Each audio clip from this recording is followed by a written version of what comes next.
Mein Name ist Lora. Ich bin 28 Jahre alt und arbeite als Spezialistin bei einer der bekanntesten Banken der Stadt.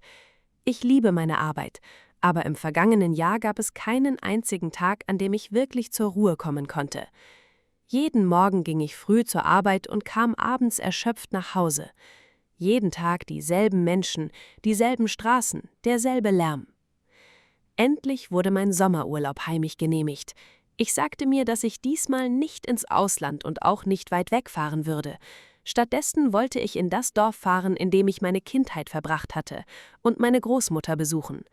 Frische Luft, Berge, Wälder, Ruhe und Frieden, genau das brauchte ich. Früh am Morgen packte ich meine Sachen und stieg in mein Auto. Ich rief meine Großmutter an und sagte ihr, dass ich unterwegs sei. Sie freute sich sehr, meine Stimme zu hören. Sie sagte, dass sie auf mich warten und bis zu meiner Ankunft ein schönes, traditionelles Essen aus dem Dorf vorbereiten würde. Ihre Stimme zu hören wärmte mein Herz. Eine Kindheitserinnerung nach der anderen kam mir in den Sinn. Der erste Teil der Fahrt verlief ruhig. Ich hörte Musik und spürte die warme Sommerluft, die durch das geöffnete Autofenster strömte. Gegen Mittag erreichte ich die Bergstraßen. Der Himmel begann sich langsam zu verdunkeln. Etwa 20 Kilometer vor dem Dorf machte mein Auto plötzlich ein seltsames Geräusch. Nein, nein, nicht jetzt! Ich fuhr an den Straßenrand und hielt an. Ich versuchte, den Motor erneut zu starten, aber nichts geschah. Ich nahm mein Handy und wollte einen Mechaniker anrufen, doch auf dem Bildschirm erschien nur eine Meldung: kein Netz. Ich hielt mein Handy in die Höhe und ging ein paar Schritte weiter. Nichts. Ich sah mich um. Die Straße war vollkommen verlassen. Dichter Wald und hohe Berge umgaben mich von allen Seiten. Die Sonne war inzwischen vollständig untergegangen. Plötzlich legte sich eine unheimliche Stille über die Gegend. Selbst die Geräusche der Vögel waren verstummt. Das Einzige, was ich hören konnte, waren das Zirpen der Grillen in der Ferne. Noch nie zuvor hatte ich mich so allein gefühlt. Etwa 20 Minuten später hörte ich in der Ferne das Geräusch eines Motors. Erleichtert ging ich mitten auf die Straße. Es war ein alter Traktor. Der Traktor hielt neben mir an. Am Steuer saß ein dunkelhaariger Mann, vielleicht Mitte 40. »Was ist passiert, junge Frau?« »Mein Auto ist kaputt und mein Handy funktioniert auch nicht.« Der Mann nickte. »Hier gibt es kein Handyempfang und es wird bereits dunkel. Es ist nicht sicher, hier draußen zu bleiben.« Nervös fragte ich: »Was soll ich dann machen?« »Komm mit, steig auf den Traktor. Ich bringe dich ins Dorf. Morgen holen wir einen Mechaniker und lassen dein Auto reparieren.« Seine Worte klangen rühmlich. Ich hatte keine andere Möglichkeit. Ich schloss mein Auto ab, nahm meine Tasche und stieg auf den Traktor.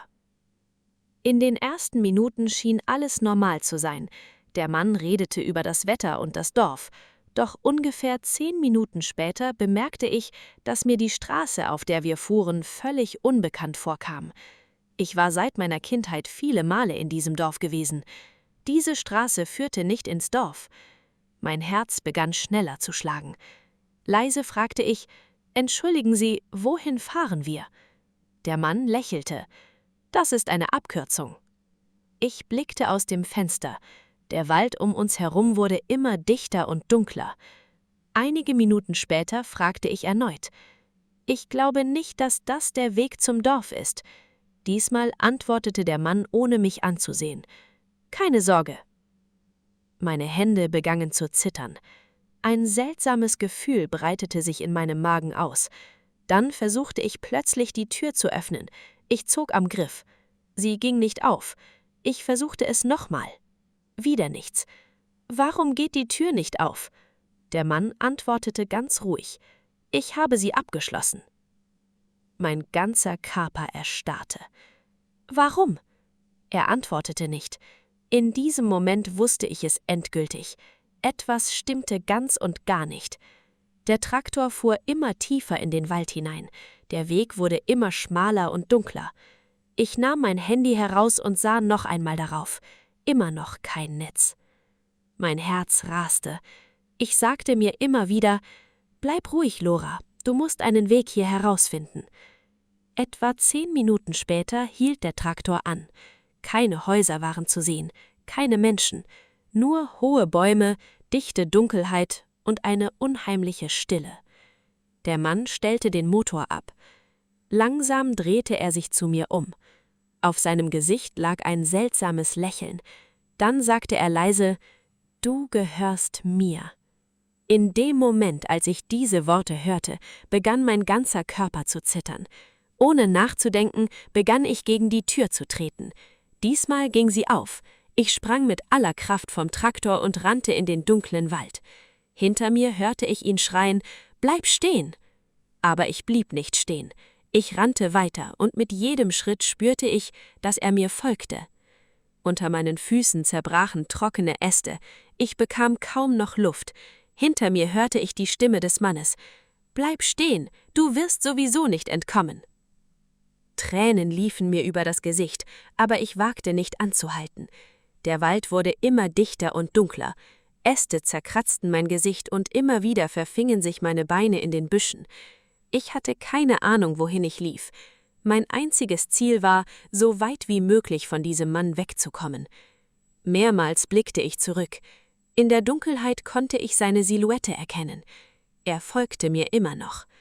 Ich war vollkommen erschöpft. Meine Beine zitterten und das Atmen fiel mir immer schwerer. Plötzlich blieb mein Fuß an einem großen Stein hängen und ich stürzte zu Boden. Mein Knie schlug hart auf dem Boden auf und meine Hände wurden vom rauen Boden aufgeschürft. Aber ich hatte keine Zeit, den Schmerz zu fühlen. Ich stand sofort wieder auf und rannte weiter. Etwas weiter vorne sah ich eine Felswand. Zwischen den Felsen entdeckte ich einen schmalen Eingang. Als ich näher kam, erkannte ich, dass es sich um eine kleine Höhle handelte. Ohne nachzudenken lief ich hinein. In der Höhle war es dunkel und kalt. Ich presste mich gegen die Felswand und versuchte, meine Atmung zu kontrollieren. Dann hörte ich draußen Schritte. Er suchte nach mir. Einige Minuten vergingen, dann hörte ich seine Stimme. »Wo versteckst du dich? Komm heraus!« Seine Stimme wurde langsam leiser und entfernte sich. Ich wagte es nicht einmal, mich zu bewegen. Ich nahm mein Handy heraus und versuchte, die Polizei zu anrufen.